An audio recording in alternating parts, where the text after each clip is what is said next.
N'oublie pas de t'abonner à la chaîne YouTube de Goli News.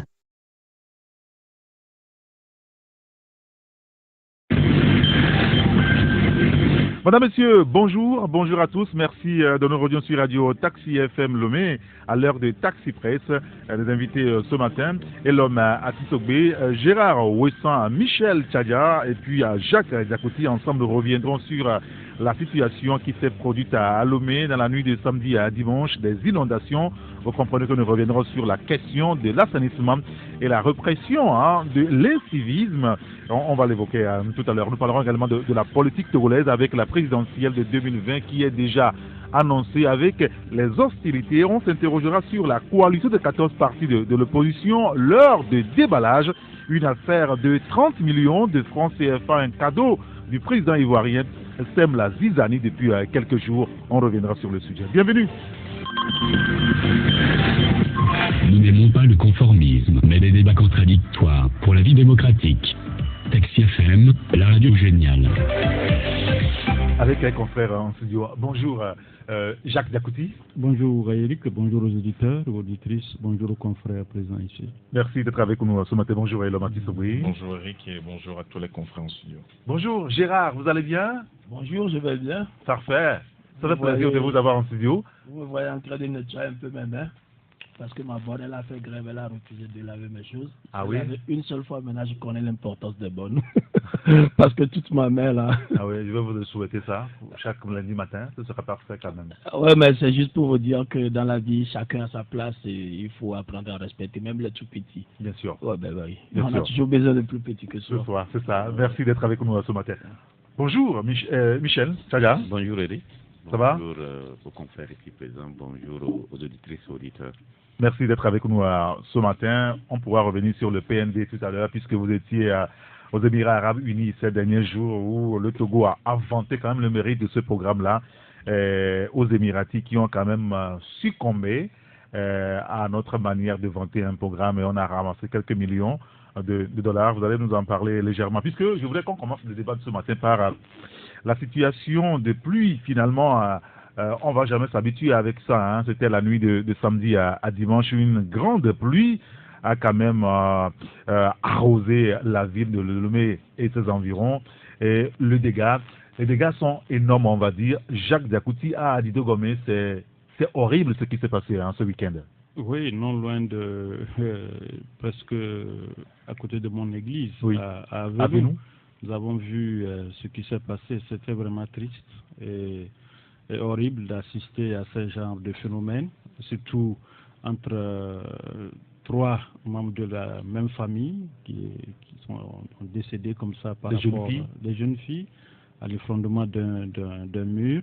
Je crois que c'est quand même triste et cela repose encore une fois la question sur l'urbanisation de Lomé. Il faut reconnaître que les gens ont construit pêle-mêle ici et là sans que l'État ne prenne la responsabilité de pouvoir vraiment tracer les voies et une fois encore mettre les caniveaux, et si bien qu'une petite pluie comme ça, tous ceux qui empruntent souvent la voie d'Adido Gomé au niveau de la retenue d'eau, non loin de la station Cap Essor, appelée Doganto, communément. Justement, vous voyez que vraiment quand il pleut, les gens ne peuvent pas passer. Oui. Et puis c'est triste de voir certains fonctionnaires à la descente d'être bloqués, de rester dans l'eau avec leurs véhicules, certains les motos. Vraiment, c'est une situation qu'il ne faut pas vivre quand il pleut vraiment à ce niveau.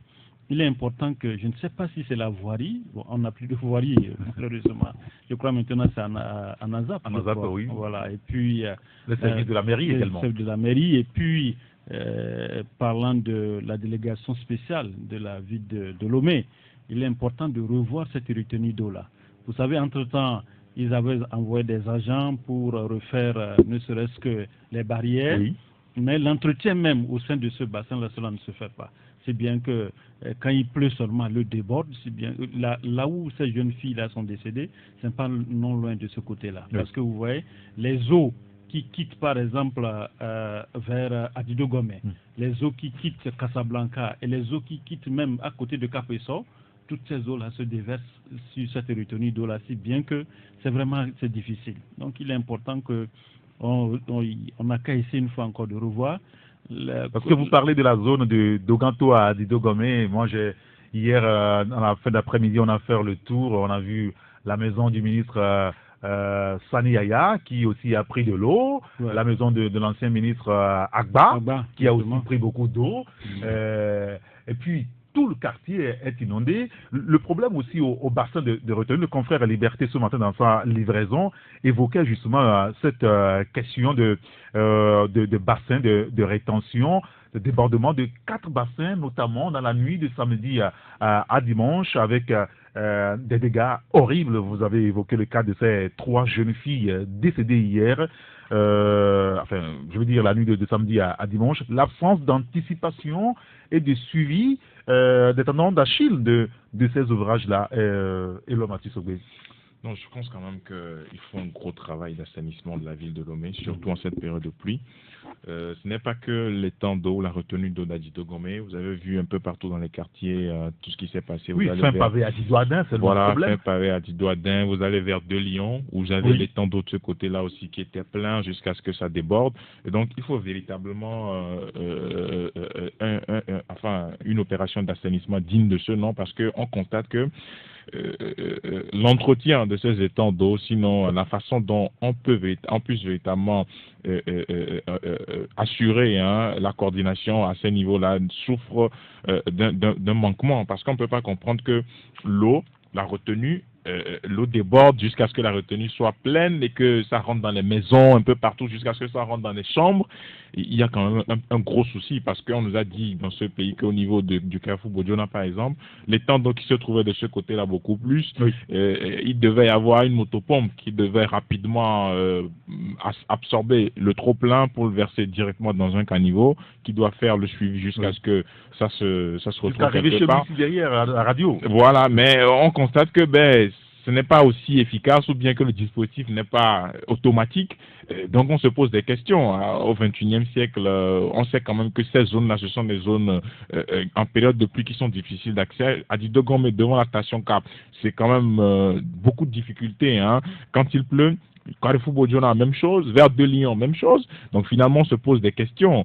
Qu'est-ce que, au niveau de l'hydraulique, quelles sont les dispositions que le gouvernement est en train de prendre? Parce qu'on ne va pas toutes les années parler d'inondation, parler des mêmes problèmes, dire qu'on vient au secours des populations. Il faut prévenir aussi. Et donc, si ces ouvrages souffrent d'insuffisance ou de panne technique, il va falloir qu'on puisse prendre d'autres dispositions. Vous voyez juste aussi au niveau du campus nord, on en a sur la bretelle de Kilkamé. Il y a aussi un étang d'eau là-bas, mais qui est quand même trop plein aussi. Donc, c'est un problème collectif. Il faut qu'au niveau de l'hydraulique, le gouvernement puisse nous dire véritablement les dispositions qu'il prend pour pouvoir assurer l'efficacité de ces évacuations d'eau. Donc, je pense quand même que c'est déplorable, ces morts qu'on a enregistrées ce week-end, de jeunes filles qui sont parties comme ça dans la fleur de l'âge, paix à leurs âmes, et condoléances aux familles éplorées. Alors, pourquoi est-ce qu'il n'y a pas d'anticipation finalement par rapport à ce genre de phénomène?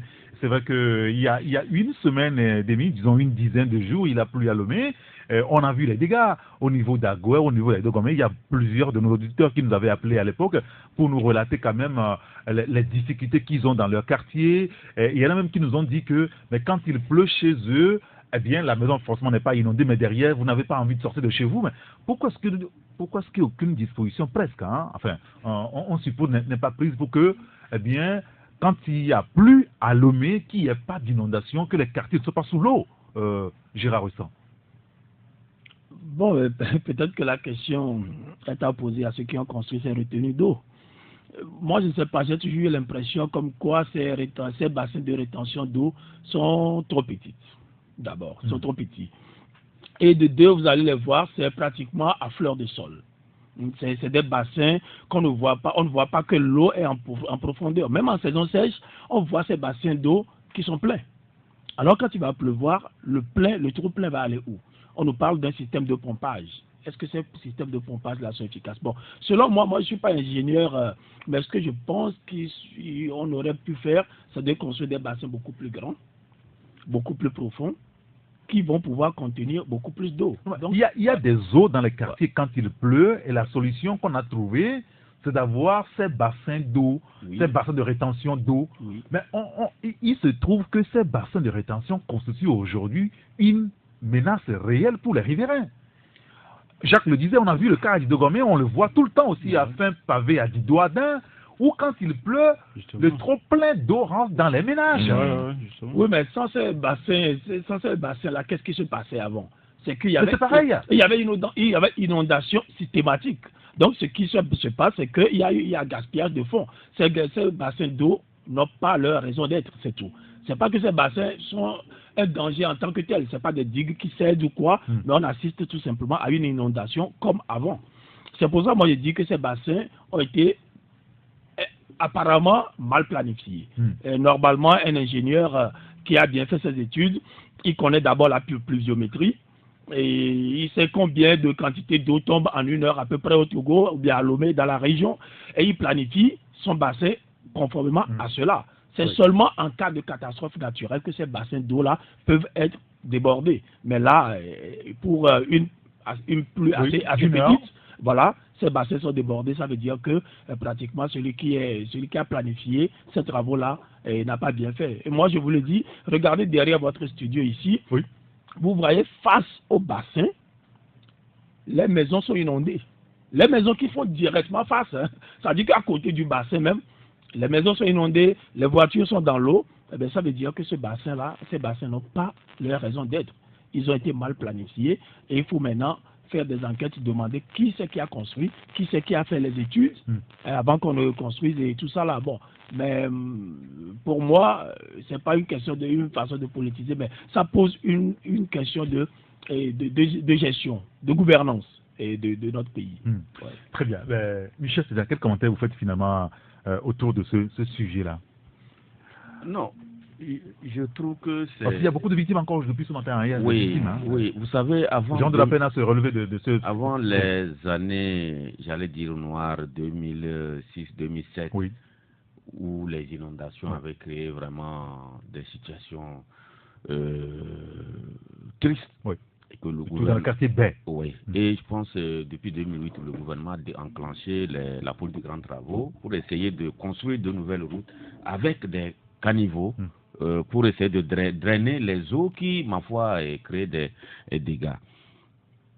Mais ce que je constate et que je n'arrive pas à comprendre, c'est que dans les années 2007-2008, il y avait des pluies, mais c'est les grandes pluies qui occasionnaient des dégâts. Maintenant, on se rend compte, malgré les efforts du gouvernement, pour essayer, avec les bassins d'eau qui n'existaient pas à l'époque, que maintenant, chaque pluie, systématiquement, il y a problème. Chaque pluie, on ne distingue plus les grandes et les petites. Non, chaque pluie à Lomé, et ça doit créer des agréments. La pluie de la dernière fois, c'est à peine 1 heure, 1 heure de temps. Ça doit créer c'est ça.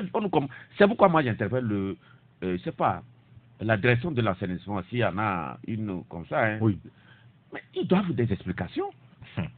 Ils doivent expliquer, parce que ce que nous faisons, c'est du charlatanisme. On devine, on se dit, bon, parce que les bassins sont sont trop petites.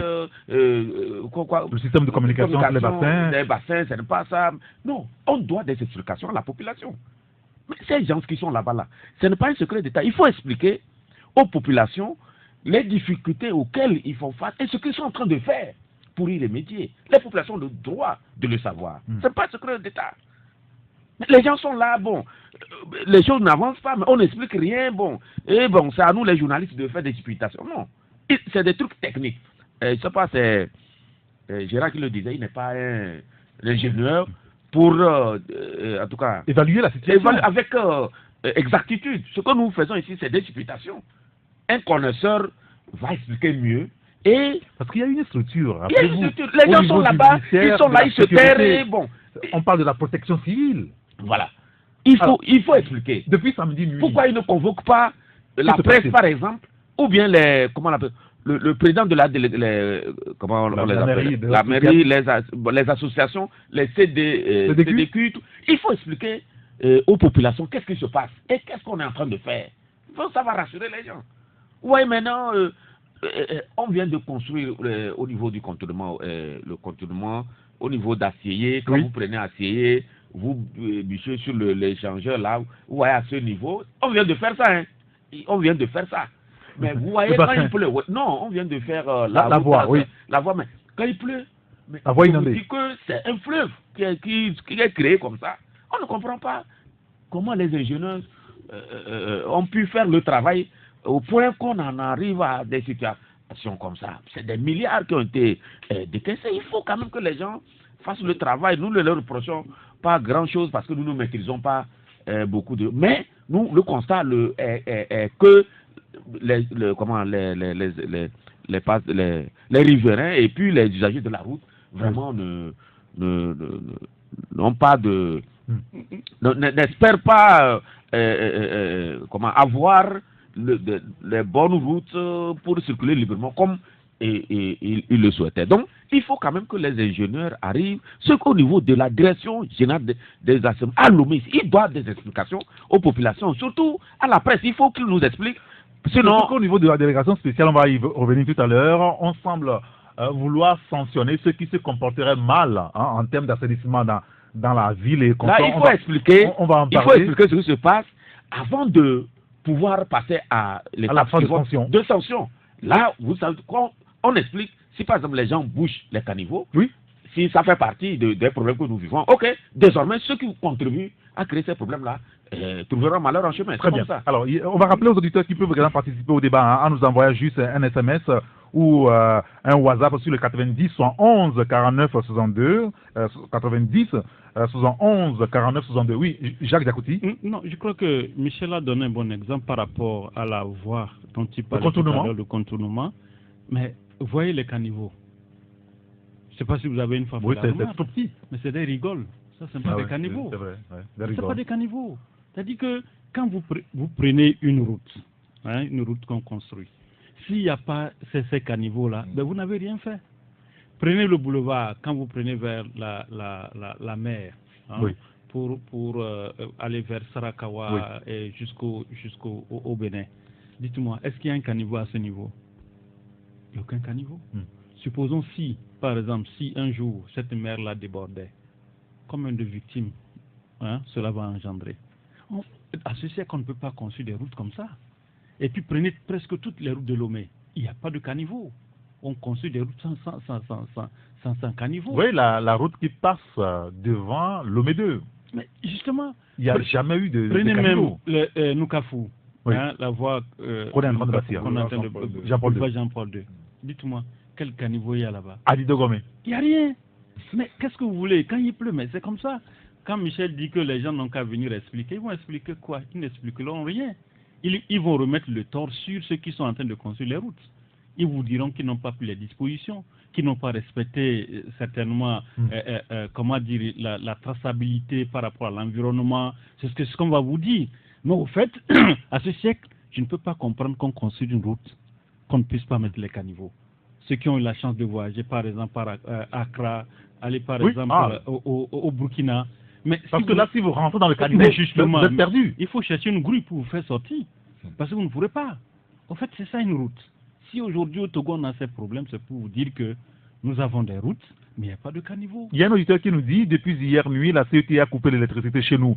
À Tilamonou, c'est maintenant qu'on a ramené l'électricité. Le PND qu'on nous vend depuis est juste de l'utopie, nous dit donc l'auditeur, car avec ces coupures à répétition, ces inondations, les voies qu'on n'arrive pas à faire, ça nous rend donc des trucs à dormir, nous dit donc l'auditeur. Le problème, il est sérieux aujourd'hui. Non, c'est ce que je disais. Vous savez, même prenez les constructions aujourd'hui, les nouveaux quartiers par exemple de Lomé.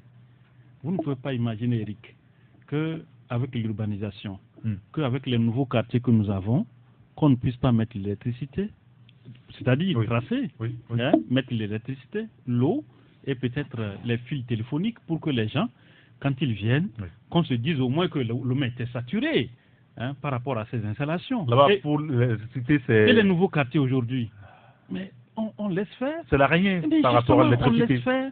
Après, on dit on va tracer les routes, on commence par casser des maisons.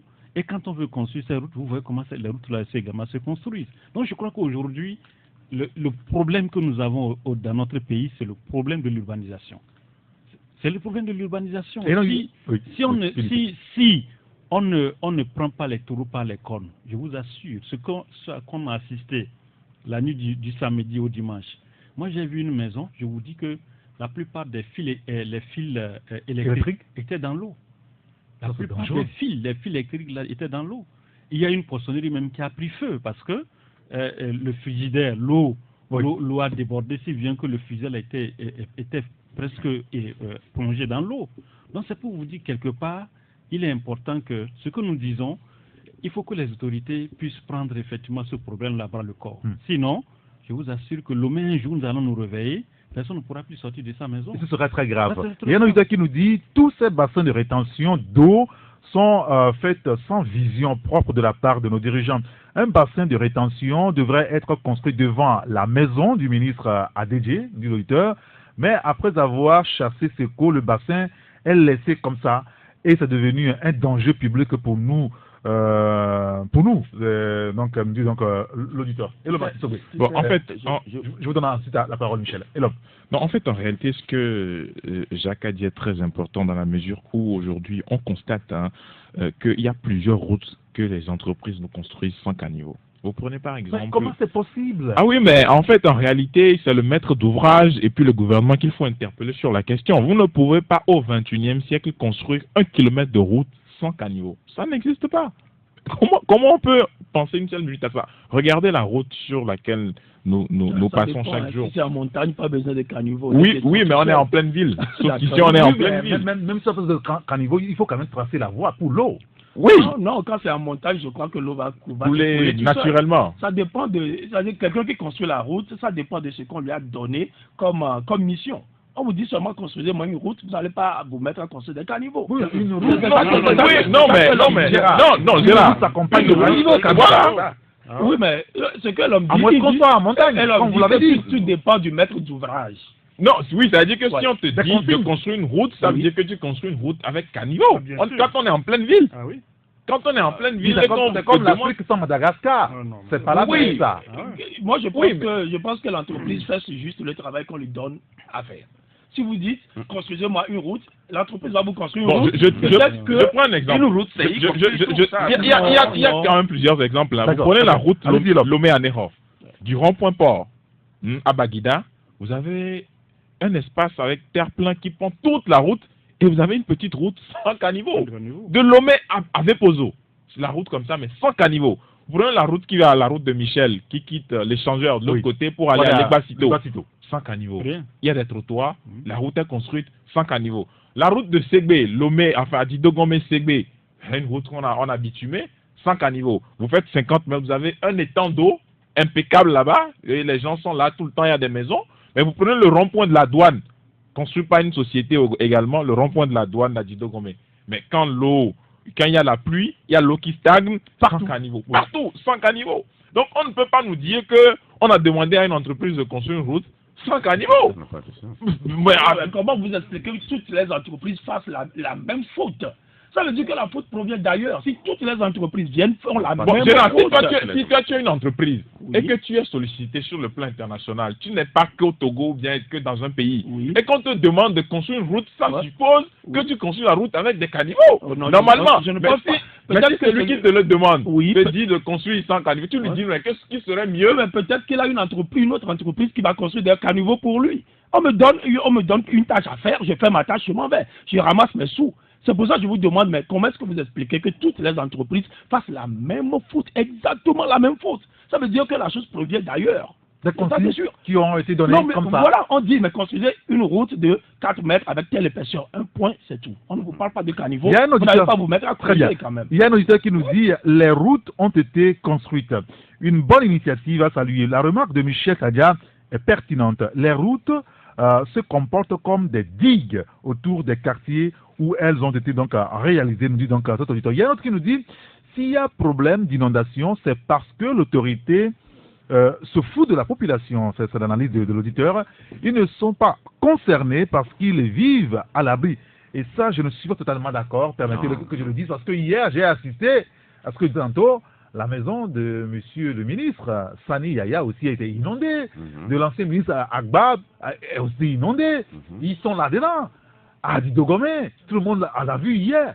Le problème est ailleurs, Michel.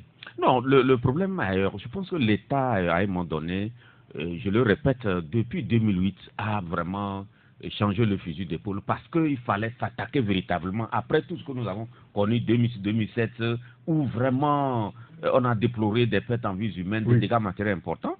La politique des grands travaux là, je pense que c'est l'essentiel même de cette politique, c'était de faire en sorte que Lomé, qui vraiment est une ville très complexe, puisse être, en tout cas, puisse connaître un visage nouveau avec la construction des routes, y compris les caniveaux, pour essayer de drainer les eaux vers les collecteurs pour vraiment éviter ces genres d'inondations qui, ma foi, continuent toujours à tenir tête aux gouvernants. Mais maintenant, le problème, c'est que on a constaté que c'est comme on a déplacé le problème. C'est-à-dire que on a essayé de résoudre. Il y a certains quartiers qui étaient connus beaucoup pour les inondations. Oui, qui vraiment, cette fois-ci, ne connaissent pas plus d'inondations. Mais ça crée des inondations dans certains quartiers qui autrefois. Les nouveaux quartiers qui étaient épargnés. Donc, c'est pourquoi moi je dis que le problème, c'est au niveau de, comment l'appelle-t-on là, de ceux qui dirigent les travaux d'assainissement de la ville de Lomé. Le plan directeur de la ville de Lomé est connu par certains qui doivent expliquer comment les ingénieurs, après avoir fait toutes ces routes-là, après avoir construit tous ces bassins-là, comment on en est, en tout cas encore là, à vivre encore des inondations. On dirait qu'ils évoluent en crescendo. Donc, Jacques le disait, que pourquoi ceux qui vont venir vont expliquer. Ils vont expliquer. Quand la météo est là, quand la météo ne va pas bien, on nous annonce de prendre des décisions. Ça, c'est naturel. Mais maintenant, ce qui est l'œuvre des gens, pourquoi on ne nous explique pas? Il faut expliquer. C'est leur devoir. Les gens, l'État nourrit les gens avec des avantages, tout. Ils doivent, c'est leur travail. Ils ne le font pas. Ce n'est pas à Franck de venir expliquer chaque matin aux Togolais comment ça se passe. Il y a des gens là-bas. Ils ne veulent pas assumer leur. Il faut le leur rappeler. C'est à eux d'expliquer ce que l'État est en train de faire d'une manière globale. Par rapport, on appelle souvent Lomé haut et Lomé bas. C'est-à-dire que au niveau d'Adewi jusqu'à la mer, on dit c'est sur la colline. Sur la colline et puis Lomé haut. Des deux côtés, actuellement, avant c'était beaucoup plus en bas, qu'on vivait trop ces inondations. Maintenant c'est généralisé. Ça veut dire qu'il y a un problème. Ça veut dire qu'il y a un problème. Il faut qu'on explique pourquoi, après avoir, l'État a mis d'énormes moyens pour essayer de construire un certain nombre de routes. Mais pourquoi, après cela, qu'on vive encore ces situations-là? Il faut que les gens expliquent. Et qu'est-ce que l'État est en train de faire? C'est très important pour essayer de remédier. Parce que mercredi sur passé, vous avez vu, toute la ville de Lomé était bloquée. Oui, bien sûr. Mais quand vous allez sur l'échangeur au niveau de Golf, c'est un fleuve. Ah, oui. Moi, j'ai fait 2h30 de échangeur Kégué à échangeur. J'ai fait 2h30. J'ai vécu la situation. J'ai dit, le jour-là, mais c'était. C'est pour la première fois que je suis à Lomé, c'est pour la première fois que j'ai vécu une situation comme ça. Ça veut dire que quelqu'un, on pouvait braquer des gens.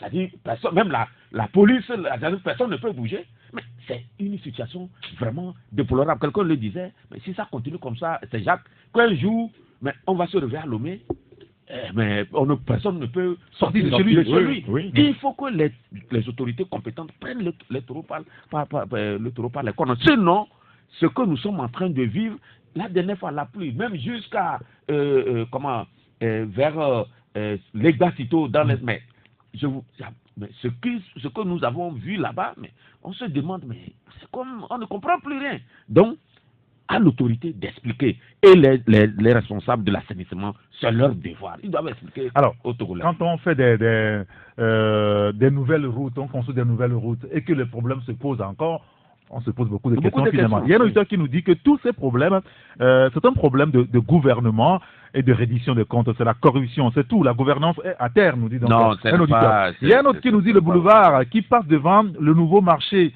de la ville de Kara est sans caniveau, alors que c'est un boulevard, un nouveau qui a été construit, nous dit donc cet auditeur. Il y a un autre qui nous dit, c'est bizarre au Togo, on prend des millions pour inaugurer un lac, alors que le pays manque d'infrastructures. Le Togo, comme il va, ironise-t-il. Les entreprises ne font que respecter les critères qu'on leur propose. C'est tout. Un petit peu pour soutenir ce que disait Gérard Ouissant. Mais en même temps, Gérard, quand on vous demande de construire une voie, une route, une voie s'accompagne de caniveaux pour qu'on puisse drainer l'eau. Eric, excusez-moi, mais je suis pas du tout d'accord avec vous. Allez chez moi à Tapamé là-bas. Pourquoi vous allez construire des caniveaux? Les maisons sont déjà en montagne. Quand il pleut, l'eau s'écoule, tout simplement.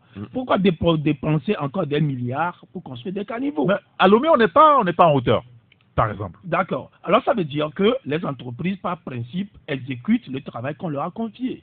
On ne va pas vous dire, construisez-moi 10 km de route et vous allez prendre une partie de l'argent pour aller construire des caniveaux. Gérard, si vous vendez un produit... on vous dit de construire une voie, une route, mais pour les caniveaux, vous pouvez sous-traiter ça à quelqu'un d'autre. Oui, mais vous êtes une entreprise. C'est comme vous êtes une entreprise, vous êtes dans le domaine du médicament. On vous dit fabriquez-nous des aspirines en vrac et vous prenez une partie de l'argent pour fabriquer des boîtes. Ce n'est pas possible. Ce qu'on vous a donné, c'est de fabriquer des comprimés avec le principe actif. On comprend. Moi, j'ai une question pour Gérard. Mais quand vous dépensez des millions pour fabriquer une boîte, vous faites des dessins là-dessus et tout, on parlera de détournement de fonds. Oui, mais moi j'ai une question par rapport à ça, justement. Vous savez très bien que sur le plan professionnel, vous ne pouvez pas construire une route sans caniveau en tant que structure. Et que demain, s'il y a des problèmes, votre image en tant qu'entreprise est en jeu par rapport à cette voie. Justement. Oui, mais les routes aujourd'hui dont on parle, les sociétés qui les ont construites, on les connaît. Vous avez déjà vu comment les voitures se construisent? On vous dit fabriquez-nous des sièges. Vous êtes une entreprise, vous ne fabriquez que des sièges de voitures. Vous ne demandez même pas dans quelle voiture on va le mettre. Vous fabriquez seulement des pneus. Vous ne demandez pas à quelle voiture on va l'adapter. Bon, mais non, aujourd'hui... c'est comme ça le monde fonctionne. Eric, vous savez... C'est le monde du capitalisme. Il y a un auditeur qui nous dit que moi, j'ai honte de ce boulevard appelé Fort Niassingbe qui est impraticable dans la saison des pluies. Que je pense que c'est le président. Enfin. Non, je serais d'accord avec Gérard si ce qu'il avance là, si c'était dans les années 90 ou 2000, où on savait qu'au Togo, même les photographes pouvaient construire des routes. Mais à ce siècle-ci, vous savez, aujourd'hui, ce n'est pas n'importe qui peut construire aujourd'hui une route. Ce n'est pas n'importe qui. C'est des ingénieurs qui construisent. Et il faut être calé dans le domaine avant de gagner un marché. Et l'autre aspect, vous savez, vous ne pouvez pas construire une route aujourd'hui et prétendre peut-être aller à l'international si vous ne faites pas de caniveau. Déjà, quand on envoie les experts ici pour essayer de voir qu'est-ce que vous avez fait, ne serait-ce que dans votre pays, si on voit une route que vous avez construite, il n'y a pas de caniveau, mais il faut vous attendre que vous ne pourrez pas. Aujourd'hui, on ne peut pas construire une route sans caniveau, ça, il faut que ça soit clair. Moi, je suis pas. Je serais d'accord avec vous. C'est comme vous construisez des caniveaux à Paris, où il y a tout à l'égout. Ils ont de grands égouts construits depuis le Moyen-Âge. Et vous dites, mais moi, je ne vais pas construire des routes sans égouts. Mais les égouts sont déjà là. Tout à l'égout sont là. En bas de Paris, il y a les catacombes, où toutes les eaux vont. Oui, mais on n'en a pas, Gérard. Donc, c'est pour ça que je vous dis que c'est un problème de gouvernance, avant tout. Celui qui gouverne le pays, c'est à lui de vous dire, construisez-moi des routes avec des caniveaux, parce qu'on n'a pas encore des caniveaux. Construisez-moi des routes ici parce que là, sans caniveau, parce qu'on n'a pas besoin de caniveaux. Mais vous n'allez pas faire quelque chose d'autre que ce que on vous a demandé de faire. Moi, ce que je pense, sérieusement, ce que moi je pense, donnez-moi 2 secondes. Ce que moi je pense réellement, c'est que le Togolais doit faire plus appel à son génie, le génie créateur du Togolais. Oui. Moi, je parlais avec un étudiant la dernière fois. Il est en 3e année génie civil. Et on s'est rencontrés sur un chantier de construction. Vous vous rendez compte que le jeune là, il termine ses études, mais il ne comprend rien à la maçonnerie.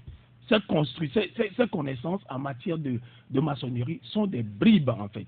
C'est pour ça que ici dans ce studio, nous avons toujours parlé de niveau scolaire qui baisse.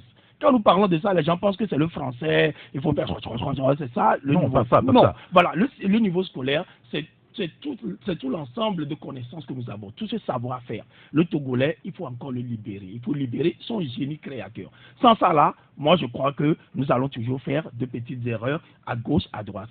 Et quand vous avez parlé tout de suite de M. Sani Yaya, sa maison serait dans l'eau. Non, moi je vous rappelle seulement que les systèmes sont beaucoup plus forts que les individus. Les systèmes sont plus forts que les autorités. Les systèmes étaient là quand ils ont été nommés. Ce n'est pas quand vous avez été nommé que brusquement votre maison va être sur l'eau. Non, votre maison sera sous l'eau. Et quand vous ne serez plus ministre, votre maison sera toujours sous l'eau. Parce que c'est tout un système. Si on n'apporte pas de solution. Hein, si on n'apporte pas de solution. Oui, d'accord. Si on n'opte pas pour une meilleure gouvernance, à moins qu'on ne soit un pays comme la Chine, où c'est un système monolithique, où quand quelqu'un détourne, on le coupe la tête, on les exécute, on fait ceci, on fait cela. Mais apparemment, le Togo n'a pas opté pour ça. Le Togo a opté pour la démocratie. Alors faisons appel à notre génie pour faire une bonne gouvernance. Il y a un auditeur justement qui dit, puisque vous parlez de la gouvernance, qui dit que sur les problèmes d'inondation, tous les journalistes en studio font les commentaires, mais ne tirent pas la conclusion qui s'impose. L'incompétence, nous dit donc l'auditeur, l'État réceptionne les routes en grande pompe avec satisfaction. Cela veut dire que le travail effectué est celui qu'on a commandé. Et maintenant, il y a les routes qui sont sous l'eau, nous dit l'auditeur. Alors, pour que le débat ne s'enlise pas, je voudrais qu'on revienne sur la situation même de l'assainissement avec la phase de la sanction qui est amorcée aujourd'hui, surtout au niveau de la délégation spéciale. Et là, vous en avez parlé jeudi dernier, mais avant, il y a un autre message dans l'auditeur qui nous dit « Monsieur Nyonfam Nissao doit rendre des comptes au président de la République. Quand vous prenez boulevard du Hao, qui passe devant le marché de Yeranawe, vous serez surpris que les égouts sont conduits dans l'enceinte du dit marché. Toutes les eaux du quartier se déversent dans le marché, sur un espace clôturé d'environ 1 lot. C'est pourquoi la moindre tombée de pluie, le marché de Yeranawe est inondé jusqu'au tarissement de ces eaux, nous dit donc l'auditeur. Alors, Elom, quelle sanction parle M. Aboka Non, en fait, en réalité, si j'ai bien suivi cette rencontre avec la presse, c'est beaucoup plus pour punir ceux qui, d'abord, ne disposent pas de toilettes à la maison. D'accord. Les locataires qui jettent des eaux usées sur la voie ou qui font des vidanges et les verres sur la voie publique. Ceux qui viennent ramasser du sable sur la voie publique. Et ceux qui aussi font preuve d'un civisme en jetant des ordures dans les égouts, dans la rue, etc. Donc toutes ces personnes vont désormais tomber sous le coup de la loi en payant des amendes qui vont de 500 000 à 2 millions ou 3 millions selon la gravité des faits qui leur sont reprochés. Donc voilà un peu le contenu de cette rencontre avec la presse. Sauf que, moi je l'ai dit tantôt sur un média la dernière fois, moi je m'interroge sur en fait la période de cette mesure qui a été prise, parce que c'est des mesures qui existaient avec la DST, la direction des services techniques. Moi je me rappelle en 2000, j'avais fait un papier sur le sujet pour le compte d'une radio sur laquelle j'étais, ça fait plusieurs années déjà, et je me rappelle de tout ce qu'il y avait comme amende quand les gens essayaient de jeter des ordures dans les caniveaux, etc. Mais personne n'était sanctionné. Et donc aujourd'hui, subitement, c'est vrai qu'il faut commencer quelque part. C'est bien les nouvelles mesures qu'il faut rappeler maintenant, et maintenant qu'il faut véritablement sanctionner. Mais la question que je me pose, c'est la période d'abord, et la période qu'on choisit pour pouvoir faire cela, parce qu'on se dit que les locales arrivent, il faut faire quelque chose rapidement, on le fait, oui, mais l'efficacité aussi de ces mesures. Parce qu'aujourd'hui, quoi qu'on dise, il faut la sensibilisation des populations. M. Aboka a dit la dernière fois que la sensibilisation c'est fini, que maintenant il faut faire place à la répression, à la punition, oui. Et parce que les gens en font de trop. Mais finalement, on se pose plusieurs questions. C'est vrai qu'aujourd'hui, il faut le faire, mais la période choisie pour le faire aussi, je me pose des questions. C'est pour cela que je dis, j'attends de voir comment ça va se passer concrètement sur le terrain pour pouvoir me prononcer dessus, parce que, comme je l'ai dit tantôt, c'est des mesures qui existaient. Et l'autorité n'a pas suffisamment pris le taureau par les cornes, et jusqu'à ce qu'on constate qu'il y a une fracture civique dans le pays où les gens se font tout et n'importe quoi. Oui, bien sûr. Donc aujourd'hui, on va voir comment ça va se passer pour qu'on puisse analyser la suite. Et justement, sur le sujet, le confrère, le Canard indépendant s'interrogeait, hein, à elle seule, les amendes, est-ce que ça suffira pour dissuader nos concitoyens à faire de l'incivisme, Michel? Oh, tout dépend. Il faut quand même, moi je voulais parler de la sensibilisation, il faut quand même accentuer les séances de sensibilisation avant de passer à l'acte. Oui, mais en même temps, est-ce qu'il faut encore dire aux gens que ne versez pas d'ordures dans les caniveaux? Ça doit être Le peu qu'on a là. À la télé, normalement, dans la presse, à la télévision, sur les écrans de la télévision, ça doit être, même si on commence à amender les gens aujourd'hui, la sensibilisation doit être permanente. Ça doit continuer, ça ne doit jamais s'arrêter. Il n'y a pas un temps où on dit, c'est fini, on a parlé, les citoyens compris, arrêtons. Non, la sensibilisation doit être permanente. Pour que de temps en temps, les gens se rappellent que si je jette les pots de banane dans la rue, ou bien si j'urine dans les caniveaux, je pisse dans les caniveaux, si, en tout cas, la liste est longue. Ça doit être permanent. Mais, c'est-à-dire, nous vivons un contexte. Il ne faut pas qu'on sorte de ce contexte. Le Togo, actuellement, nous vivons une situation où, j'avoue que, il y a des gens qui, pendant longtemps, les politiques vraiment nous ont orientés de telle sorte que les gens, c'est-à-dire, on a fait la culture de l'incivisme, pratiquement. On a, sur certains, le fait, c'est-à-dire pour défier l'autorité, c'est de poser un acte incivique, quoi. Ah oui, pour certains. Ah. Mais alors, comment ça va se passer quand on va commencer à appliquer les amendes? Parce que on doit être tous des bons citoyens. Mais attention, il faut aussi, à un niveau donné de l'État aussi, ceux qui se comportent mal, il faut qu'on les tape aussi sur les doigts. Notamment ceux à qui on confie les travaux, qui les font pas, qui les font mal. Il faut aussi les sanctionner. On ne peut pas venir, voilà, un petit citoyen, parce qu'il a été ici, alors que les gros sont quelque part, eux, ils se comportent comme... Alors, pourquoi est-ce que l'autorité... Oui, mais pourquoi est-ce que justement... Et c'est là où on pourra comprendre, Gérard. Parce que les pourquoi est-ce que l'autorité ne vont pas accepter pourquoi facilement. est-ce que l'autorité ne frappe pas ces entreprises qui font mal leur boulot? Puisqu'on les découvre en pleine saison pluvieuse. Il y a un auditeur qui nous dit justement, votre débat est très intéressant, mais vous savez qu'avant de faire un boulot, on met en place les TDR accompagnés d'un cahier de charges. Oui. Et si cela n'est pas respecté, l'autorité frappe fort. Alors comprenez, Gérard. Alors, si on a des routes nouvellement construites, et puis, quand il n'y a plus, ces routes sont inondées. Ça veut dire que c'est le travail qui est demandé à ceux qui ont bâti la route. Vous construisez une route sans caniveau. Et le cas contraire, l'autorité doit frapper. Bon, Eric, nous le disons tout le temps dans ce studio, que nous observons beaucoup de choses, l'autorité doit agir. Tant que nous ne verrons pas les actes, nous allons continuer à le dire. Est-ce que toi et moi, on a une force pour aller inquiéter ceux qu'on soupçonne de mal se comporter? On n'a pas. Mais nous allons toujours rappeler l'autorité qu'il y a des gens qu'on soupçonne. Pour le moment, on ne sait pas si on les soupçonne de malversation, mais je ne sais pas, de mauvais comportement. C'est-à-dire qu'on se plaint qu'on ait construit des routes dans ce pays, il n'y a pas de caniveau. Oui. Alors la question, est-ce qu'en réalité, ce n'est pas comme cela que l'autorité a demandé à ce qu'on fasse ce travail-là? Bon, puisqu'on ne fera pas. Puisqu'on ne fera pas, moi je ne pense pas que l'autorité a demandé de faire une route mal comme ça, non. Mais il y a des lobbies. Les gens, vous savez, il y a le maître d'ouvrage, il y a tout le contrôle. Le bureau de contrôle, tout ça. Tout ça là. Bon, le plus souvent, les gens, c'est un mouvement d'ensemble où les gens se partagent le magot. Et bon, ils se protègent, mais il appartient au haut niveau de vraiment de les décourager. On punit une ou deux entreprises. Et puis bon, on dit souvent qu'on brandit la tête de l'assassin pour décourager les éventuels candidats au meurtre. Donc, c'est tout ce que nous attendons dans ce pays. Tout le monde sait qu'aujourd'hui, Foy Gnassingbé qui est là, certains le critiquent, il n'a rien fait. C'est qu'on pense qu'il protège des gens qui se comportent mal. Certains pour certains, c'est pour ça que certains le critiquent. Parce qu'il protège des gens qui se comportent mal. Mais quand quelqu'un vous confie le travail à quelqu'un, nous parlons tout le temps de la route Lomé-Vougan-Foin. Cette route-là. Le contournement d'Alédio, où on est obligé de reprendre ça 3-4 fois. Mais on doit des explications aux gens. Mais auquel cas, celui qui était à la tête, mais on le met quelque part.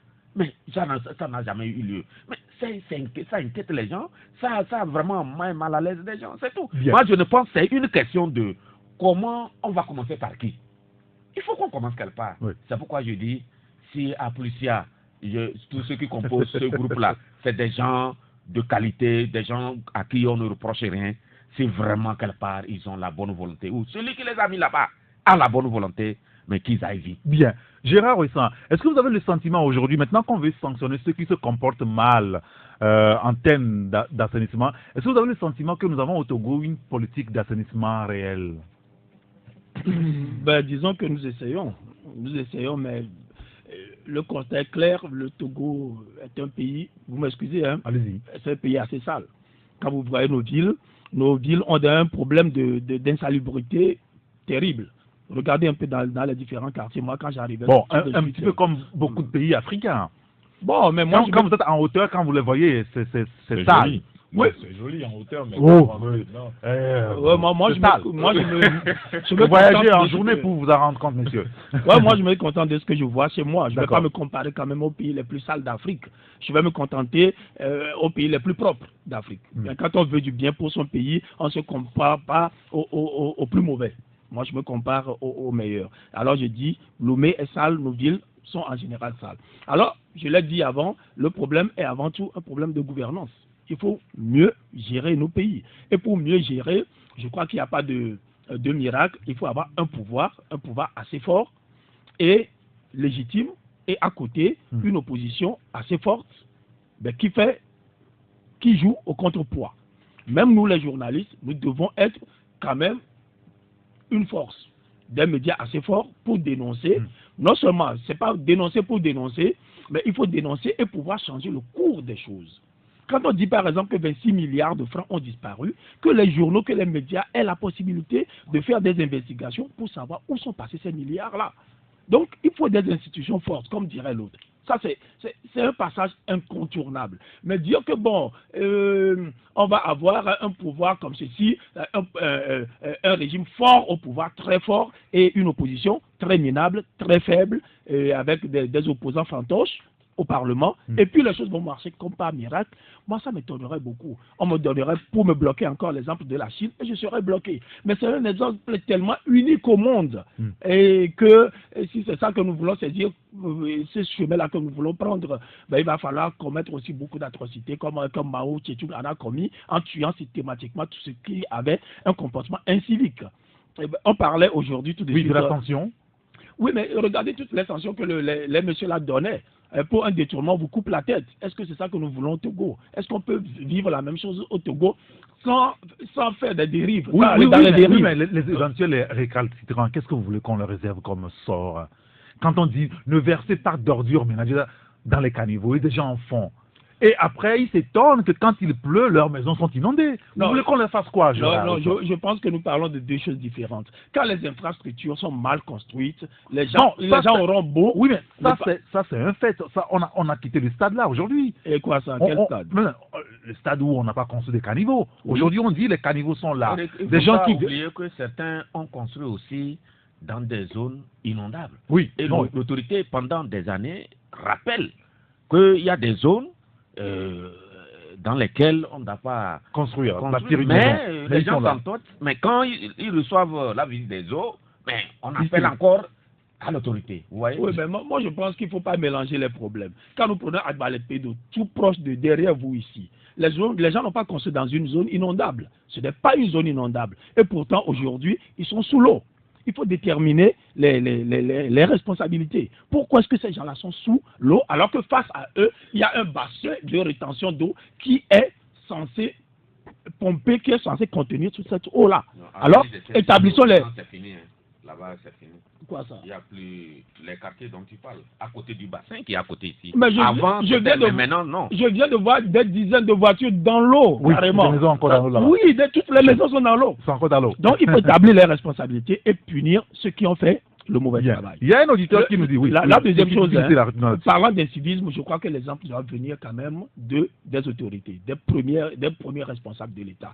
Quand au sommet de l'État, pas au sommet de l'État, quand les autorités elles-mêmes détournent de l'argent, font du mauvais boulot, et on a le droit de rien dire, alors qu'est-ce que vous attendez du citoyen? Moi, j'ai vécu dans un quartier insalubre. C'est une raison, Gérard, excusez-moi de vous contredire. J'ai passé mon enfance... parce que des gens au sommet de l'État voleraient de l'argent public, et donc ne respecteraient pas la loi qui nous interdit de voler, que des citoyens aussi feraient pareil en versant des ordures dans la rue, Oui. Parce qu'on a interdit, mais ils versent quand même. Je vous dis oui. Parce que l'être humain, il est comme ça. L'être humain fonctionne par l'exemple. Regardez même en pédagogie. Oui. Mais celui qui est devant la classe, le maître, quand il vous parle de propriété, il faut que lui-même se lave les mains. Vous n'allez pas dire le maître, il sort la main du sable, il mange, après il dit les enfants, lavez-vous les mains avant de manger. Non, la pédagogie se fait toujours par l'exemple. Alors pourquoi est-ce que vous voulez forcément dédouaner nos autorités? Non, on ne les dédouane pas. Elles ne sont qu'une cinquantaine. Alors pourquoi ne pas forcer les gens là à donner le bon exemple pour sauver tout un peuple? Moi, je ne vois vraiment pas pourquoi je vais me battre pour sauver la tête de 50 personnes, même pas sauver leur tête, hein, pour leur dire faites bien pour que ce peuple-là soit sauvé. Bien. Moi, il y a un auditeur qui nous dit au Togo, il n'y a jamais eu de politique d'assainissement digne de ce nom. Pratiquement les études de route sont élaborées sans inclure celle de l'assainissement. Au fur et à mesure que la route évolue, on improvise l'assainissement. Des fois, on a des difficultés à drainer l'eau là où il faut. C'est ce que nous dit donc Roger. Il y a un autre auditeur qui nous dit proposer, voilà, je pense que ce sont ces genres de messages qu'on n'aime pas recevoir en SMS. Vous nous écrivez tout en lettres, comme ça on arrive à bien lire, puisque nous sommes dans l'instantané. Il y a un autre auditeur qui nous dit, vous parlez que des autorités agissent et punissent la population pour ces drames. Combien de fois ils ont été punis, les autorités qui ont volé? Alors voilà justement ce genre de message. Jacques Dakouti. Non, il faut reconnaître qu'il y a quand même un dysfonctionnement au niveau des institutions dans notre pays. Oui. Ça, il faut que ça soit clair. Vous savez, quand vous prenez aujourd'hui la Cour des comptes, on ne sait même si c'est le président de cette Cour. Est-ce qu'il continue? Il a déclaré c'est bien? On ne sait pas même si c'est bien. Est-ce qu'il est là? On ne le voit pas. Vous prenez aujourd'hui, par exemple, l'Assemblée nationale. Depuis l'ancienne mandature, il y a une autre mandature aujourd'hui, on n'a pas vu un ministre être inquiété par rapport à des scandales. C'est vrai qu'on interpelle certains, ils vont, ils disent d'autres ne vont pas, mais on ne dit rien. On passe à autre chose. Vous voyez? Donc quand c'est comme ça, on ne peut pas avancer. Ça, il faut qu'on se dise la vérité, on ne pourra pas avancer. Aujourd'hui, il y a certains, quand on leur tend une convocation, ils n'y vont pas. Ils n'iront pas. Donc, au fait, on a un problème. Si on n'arrive pas à régler ce problème, on peut donc, même... si on ne sanctionne pas au sommet de l'État, mais ça ne marchera pas. À la base, on ne pourra sanctionner personne. Mais comment vous allez sanctionner? En tout cas, les gens ne se comporteraient pas mieux. Un policier qui a par exemple son casque sur le guidon. Oui. Vous comprenez? Et à quelques mètres, il voit ses collègues policiers, il prend le casque, il met. Et par exemple, un citoyen lambda, il fait la même chose, on siffle, on l'arrête. Mais quel exemple vous donnez? Est-ce que vous croyez que le citoyen là peut respecter un jour cette loi par rapport à ce que le policier a fait? Le policier qui est là, qui réglemente par exemple la circulation, qui a par exemple son portable à main. Voilà un citoyen qui vient aussi à moto. Au lieu de garer pour prendre par exemple le téléphone, il est là sur son guidon et son téléphone est collé à son oreille. Vous voyez, il y a des choses, il est important aujourd'hui, si on veut que les autres par exemple respectent, il faut que l'exemple vienne d'abord des premiers responsables. On nous a pas toujours vanté de la propriété par exemple du Rwanda. Oui, bien sûr. Vous savez, mais quand on parle de ville propre, mais on voit comment les ministres, ça donne effectivement à ça. Mais aujourd'hui, dans notre pays, qu'est-ce que nous voyons? Pourquoi est-ce que ce n'est pas adopté par les populations quand on lance l'opération Lomé propre au Togo propre, par exemple? Le problème, c'est qu'il y a trop de propagande autour de la chose. Vous comprenez? Vous allez voir les gens appeler TVT, caméra, et puis on commence par vociférer. D'aller balayer, on ne balaye pas. On préfère, lorsque la caméra de la TVT dégage, tout le monde s'en va. Parce que tout juste, c'était pour faire de la propagande. Donc, quand c'est comme ça, on ne peut pas avancer. Il y a un auteur qui nous dit, avant de marquer la pause, donnez-moi le nom d'un pays qui a évolué sans la punition. S'il y a la punition, les ministres et les directeurs ne fêteront pas après leur nomination. C'est notre président qui encourage ce système, dit donc l'auditeur. Il y a un autre qui nous dit, par exemple, on donne un travail à personne sans suivi. Comment voulez-vous que la personne fasse bien son travail? Il doit bouffer l'argent, nous dit donc l'auditeur. Très bien. Nous allons marquer une pause puisqu'il est 8h. Enfin, qu'est-ce que je raconte? Il est 12h sur la radio Taxi FM. On se retrouve après.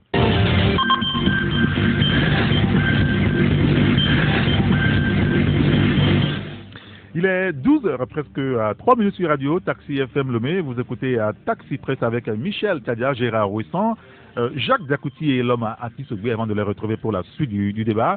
Nous sommes en liaison avec la rédaction de Taxi FM. Bonjour, Amena Signon. Bonjour, Eric Gator. Vous allez bien? Je vais très bien. Merci d'être avec nous ce matin. Vous êtes au programme pour Taxi Midi, c'est à 12h45. Quel est le contenu de votre journal, Amen? Dans l'actualité, les 100 meilleures entreprises les plus dynamiques du Togo honorées ce week-end au travers d'un grand gala. À Lomé, Hugues Atipo y était, il nous fera le point. L'Institut biblique Faith Towers veut redynamiser ses activités de formation biblique et ministérielle. Ses membres étaient en conclave ce week-end. Et puis sport, mise en évidence dimanche des Panthères du Gabon des moins de 23 ans avec les éperviers espoirs, score à l'arrivée. 2 buts partout. Voilà le menu de Taxi Midi de ce 18 mars 2019. Et ce sera avec vous, Amena Signon. Merci beaucoup.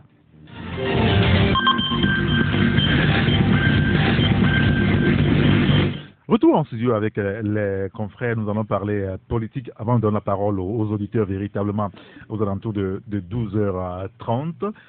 Politique avec la présidentielle de 2020 qui s'annonce et on voit que dans chaque état-major, ça se bouscule chez les uns comme chez les autres, bien entendu. Mais depuis la fin de la semaine dernière, il y a une polémique quand même qui est sur le tapis.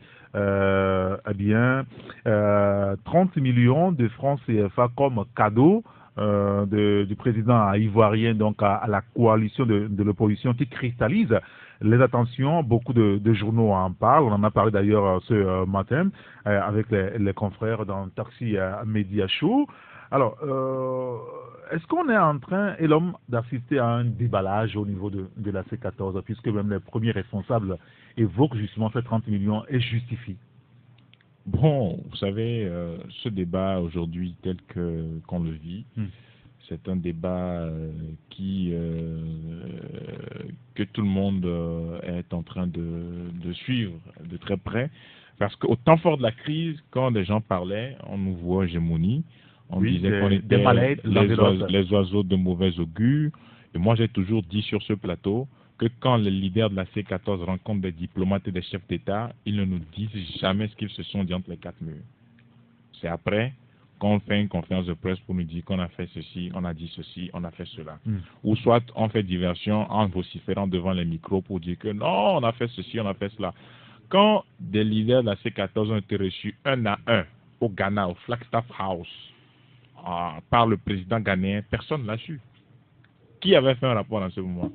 C'est pas maintenant qu'on va nous dire que oui, on était reçu par le président du Ghana. Pourquoi est-ce qu'on ne l'a pas dit à l'époque qu'il y a des leaders de la C14 qui ont été reçus 1 à 1 par le président du Ghana? Qu'est-ce qu'ils se sont dit? Vous ne pouvez pas gérer une foule, un peuple, sans rendre compte. Mais qu'est-ce qu'on reproche maintenant à Fonya Singbe? Si nous-mêmes nous ne sommes pas capables de rendre compte à ceux qui nous ont mandatés, qu'est-ce qu'on nous reproche? Ce n'est pas que ce sont eux qui ont demandé à voir le président du Ghana. Mais je parle d'un exemple parmi tant d'autres. Mais c'est-à-dire qu'à un moment donné, si c'est pour régler la crise, mais dites à vos mandants, à vos militants que oui, mais on a été reçus 1 à 1. Parce qu'ils étaient partis 1 à 1. Et ça a créé des frustrés. Ça fait des frustrés dans la vague parce qu'ils étaient 14 et il y a 3 personnes qui n'ont pas été reçues. Ça aussi, c'était un autre problème au sein de la coalition. Au temps fort de la crise, on en a parlé. Les gens disent que non, nous étions là pour vouer les gens hégémonie, que non, que bon, on était des oiseaux de mauvaise augure, on est en mission pour casser l'opposition, ceci, cela. Mais aujourd'hui, c'est les leaders même qui parlent de ça. C'est les mêmes problèmes qu'on avait soulevés, dont ils parlent eux-mêmes entre eux. Bon, le grand déballage, bon, moi, je ne saurais le dire. De toutes les façons, tout ce qui se dit est fort intéressant. Et moi, je considère que c'est très intéressant parce qu'à un moment donné, il va falloir qu'on puisse savoir ce qui se passe. Oui, parce que là, les bouches sont en train de parler véritablement. Oui, mais si... Ça a commencé par Philbert Atisso au lendemain du scrutin du 20 décembre dernier, quand il a évoqué l'idée des mallettes, des petits cadeaux qui avaient circulé au sein de la coalition. Et là, avec... professeur Aimé Gogué, on semble avoir des précisions. Oui, 30 millions provenant du président ivoirien pour nous aider à organiser les manifestations. Alors, est-ce qu'on peut déjà évoquer la probité même de notre opposition aujourd'hui, Gérard Ouissan? Non, moi je dis sans hésiter, non. quand elle en parlait tout de suite, c'est une des rares fois où je ne suis pas du tout d'accord avec lui. C'est-à-dire que je ne sais pas, je ne connais pas ce leader-là qui vient et qui dit tout.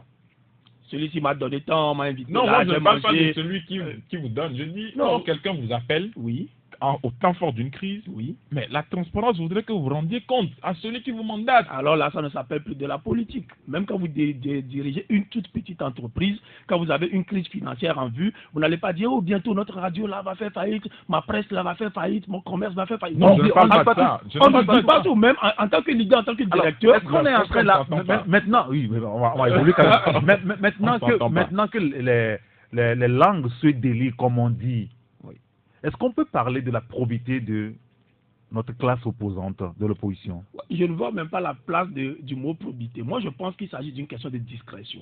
En politique, il faut d'abord la discrétion. Moi, je suis même tenté de reprocher aux gens de l'opposition de ne pas être assez discrets. Tout ce qu'on leur dit, tout ce qu'on leur donne, ils s'en vont dire ça en public. Ça sape justement à leur politique. Quand vous êtes en politique, quand vous êtes un leader, vous devez pouvoir vivre des choses et vous taire.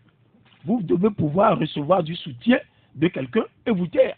C'est pas parce que Macron va vous appeler pour vous dire, ben écoutez, moi je vais vous faire ceci pour que et ça aille que demain vous venez, vous venez sur les antennes. Ah, j'ai rencontré Macron, il m'a dit qu'il va soutenir l'opposition, il va faire. Non, ça ne s'appelle plus de la politique parce qu'il faut savoir que les militants dont elle en parlait tout de suite, parmi ces militants-là, il y en a qui n'ont jamais mis les pieds à l'école.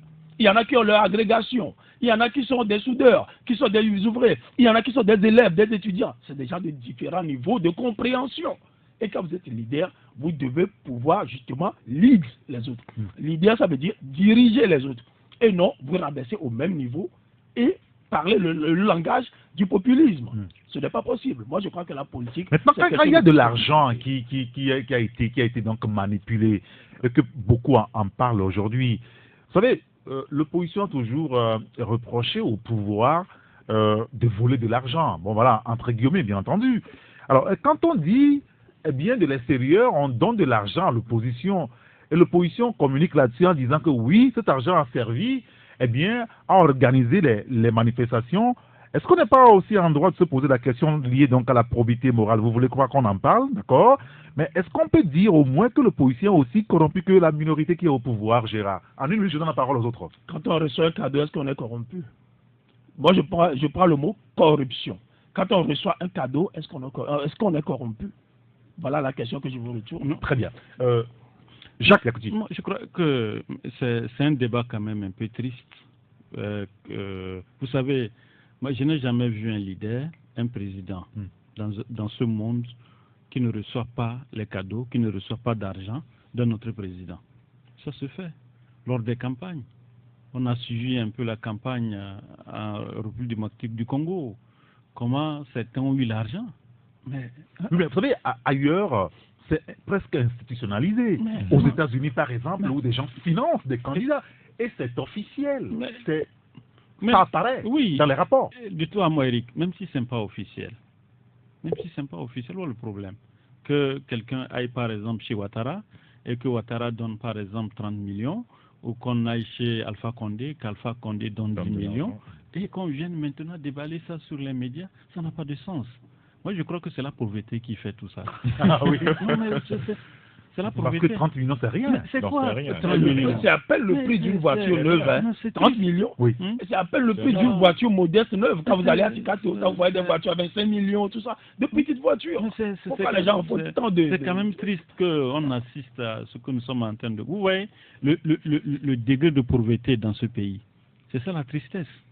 Parce que si on ne peut pas gérer 30 millions que quelqu'un nous a donné, même quelle sera maintenant à plusieurs, hein, ils sont nombreux. Quelle sera maintenant, dans quelle attitude vous mettez maintenant Alassane Ouattara et qu'on a jusqu'à 10 qu'on a pris ça pour financer les marches.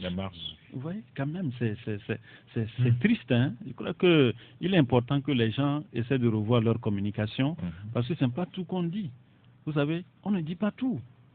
Vous savez, prenez l'exemple par exemple d'un homme qui surprend la femme d'autrui dans l'hôtel avec un autre homme et que ce monsieur aille dire à l'autre que j'ai vu ta femme. Mais si celui-ci va tuer sa femme, qui est responsable? Il doit être responsable. Mais c'est toi qui es responsable. Vous savez, l'acte que la dame a posé, le monsieur a posé, ce n'est pas un bon acte. Mais ce n'est pas comme ça que cela doit se faire. Si vous ne savez pas faire, vous allez signaler. Le monsieur, il y avait un coupe, il coupe la tête de la femme. Est-ce que dans votre conscience, vous serez tranquille? Vous ne serez pas tranquille. Donc il y a des choses, je crois qu'en soi, il faut quand même protéger. Moi, je connais un homme d'affaires dans ce pays. Il a construit sa fortune dans tout ce qu'il a. Lorsque Yadema l'envoyait dans d'autres pays, quand il va, on le donne, il revient, il rend compte. Et après, le président lui dit, bon, toi aussi, prends ceci. Mais il a construit sa fortune sur ça. Son empire. Son empire, c'est ça. Vous parlez par exemple pas de M. John Doe, là? Bon, vous voyez, donc, en fait, c'est ça. Donc, non, vraiment. D'accord. Il a dit oui, sans dire oui. Michel, il y a un auditeur qui dit je suis d'accord à 100% avec l'analyse de Gérard, il m'a séduit par ses analyses. D'accord, au moins pour une fois. Oui, allez-y, Michel. Non. Sur le cas de la politique et de l'opposition. Non, en principe, comme le disait Jacques, des cadeaux comme ça pouvait passer inaperçu. Mais sauf que quand vous prenez la coalition, ceux qui composent la coalition, je pense que c'est l'histoire qui les rattrape. C'est eux-mêmes qui ont semé cette façon de faire aujourd'hui, comme Dieu est bon. Ah, à l'époque, on disait ceux qui vont au niveau du gouvernement de leçons. d'être corrompus. Voilà. C'est eux les donneurs de leçons dans ce pays. Tous ceux qui sont dans cette coalition. Aujourd'hui, Dieu a fait que le peuple togolais les découvre, que c'est des gens sur qui on ne peut pas compter dans ce pays. Parce que, pourquoi je le dis? Allez-y. Vous savez, c'est eux qui ont dit aux populations togolaises que quand quelqu'un de l'opposition salue un homme du pouvoir, il va à la mangeoire. Il est à la mangeoire. C'était vendu. Tous les noms d'oiseaux, on vous les donne. Vous voyez? C'est eux qui ont cultivé ça. Tout ce qui se passe, l'ambiance dans laquelle ils vivent actuellement, c'est eux qui ont semé ça. Et c'est bien qu'ils récoltent eux-mêmes cela. Parce que, mettez-vous dans le cas inverse. Si c'était cette affaire-là, c'était par rapport au pouvoir que quelqu'un avait remis peut-être ces 30 millions quelque part. Ces gens-là, dans la coalition, qu'est-ce qu'ils allaient dire? Aujourd'hui, le monde entier a découvert que c'est des messieurs, dames. Vraiment, ils surfent sur le dos des pauvres gens qui mettent dans les rues les week-ends. Ils se sucrent sur le dos des pauvres gens. Voilà. Et c'est des gens qui sont candidats à nous diriger demain. C'est déplorable. D'accord, très bien. Voilà. Vous savez, on donnera la parole tout à l'heure. Moi, je ne... Mais tout avant, je ne me suis pas prononcé sur le fond des 30 millions. En fait, en réalité, on est en Afrique. Et en général, quand vous allez voir un chef d'État, il y a toujours des malades qui vous raccompagnent. Et souvent, les hommes politiques... En général, hein. Je dis en général. C'est comme si vous allez voir un chef. Vous rentrez chez lui au palais. Et un chef ne donne pas et on refuse. Voilà. En fait, le roi du Maroc, lors des déjeuners, des dîners, a toujours accompagné ses hôtes de mallettes. C'est un peu partout comme ça se passe, surtout en Afrique. Comme des gens aussi qui peuvent venir chez nous et que notre président les accompagne avec voilà, des mallettes. Voilà. Mais en fait, c'est le discours qui a eu lieu avant le fait. C'est-à-dire que, comme Michel l'a dit, c'est-à-dire on avait préparé les gens dans un truc. C'est-à-dire on avait moulé les gens dans une posture. Et les gens étaient prêts à tout. Juste parce que l'autre... Est-ce que Macron donne des mallettes quand les gens vont chez lui? Non, je parle de l'Afrique, j'ai dit en Afrique. D'accord, oui, j'ai précisé. Il est mal gouverné là. Non, oui, j'ai dit en Afrique en général. Oui, j'ai dit en Afrique. Donc, en réalité, c'est le discours que les gens ont écouté, qui les a façonnés. Vous savez, il y avait eu des jeunes au sein de la coalition qui ne juraient que par la coalition. Mais le fait d'écouter un beau matin que quelqu'un de l'extérieur ou bien un chef d'État a essayé de donner un cadeau même à un président d'un parti dans la coalition, ils ne pouvaient pas les concevoir. Parce qu'ils étaient de corps et d'esprit dans la lutte qu'ils étaient en train de faire. Et donc, aujourd'hui, il y a une démobilisation. Ce qui se passe, il y a une démobilisation même au sein de la coalition de sa jeunesse. Et vous posez la question, est-ce que aussi la presse ne participe pas d'une certaine façon à cette démobilisation? Non, mais Eric, en une minute, rapidement. Est-ce que c'est pas de la diversion? Non, mais Eric, non, moi je ne veux pas... Les problèmes sont ailleurs. Je ne veux pas en faire un plat. Vous comprenez? Mais moi, ce que je dis, quand vous êtes dans une coalition, vous êtes dans un regroupement, ce que je dis, c'est qu'on ne peut pas t'appeler toi, Eric, seul quelque part sans que je ne sache, sans que tu nous fasses le point ici. Que c'est comme ça. Oui, bien sûr. Tel monsieur m'a appelé à telle heure de la nuit, j'étais chez lui, qui plus est à l'extérieur, et que tu reviennes te joindre à nous pour discuter des mêmes problèmes. Oui. Mais on appelle Michel, il part, il revient. Michel ne sait pas que tu étais parti voir le monsieur. Toi aussi, tu ne sais pas que Michel était parti voir le monsieur. Jacques, Gérard et moi, on est ici, on ne sait rien. Est-ce qu'on peut vivre dans une association comme ça? On ne peut pas vivre dans une coalition comme ça. C'est pourquoi je parlais du même niveau d'information. Pour t'aider. Il faut rendre compte. Mais le président Ghanéen vous appelle, vous partez la nuit, vous revenez, vous ne dites rien aux gens. Et vous pensez que vous allez gérer des gens comme ça? Pour t'aider, le comble, c'est que on a fini par appeler le dernier qui dit aux autres que c'est comme ça on m'a appelé. Est-ce que bon, c'est quoi? On est dans une dynamique unitaire, pourquoi on m'appelle seul? Alors que les autres sont déjà allés. Et ils n'ont même pas eu le courage de lui dire nous on est déjà passé. Ouais.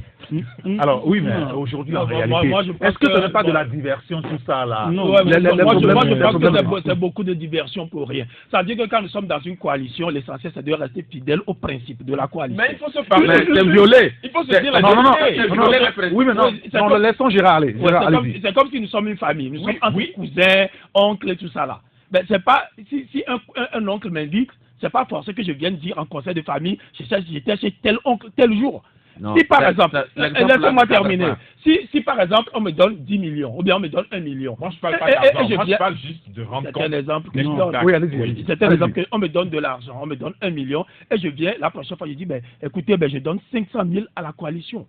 Par principe, je reste fidèle au principe de solidarité de la coalition. Mais c'est ça l'essentiel. Mais en politique, comme je vous le dis, on ne dit pas tout. Il y a des gens qui vous donnent même de l'argent, vous disent je ne veux pas entendre mon nom quelque part.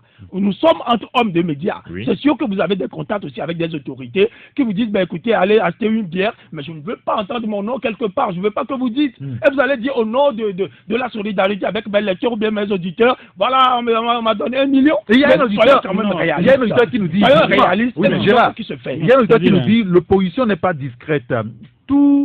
C'est tout son problème. Voilà. Parce qu'il fragilise beaucoup plus. Moi, je crois. Qu'il y ait un seul porte-parole, c'est important. Il y a trop de magouilles dans l'unir, mais il n'en parle pas. Oui. Non, Eric, moi, ce que je voudrais qu'on comprenne, c'est-à-dire que dans quel contexte chacun a été appelé, par exemple, par un leader?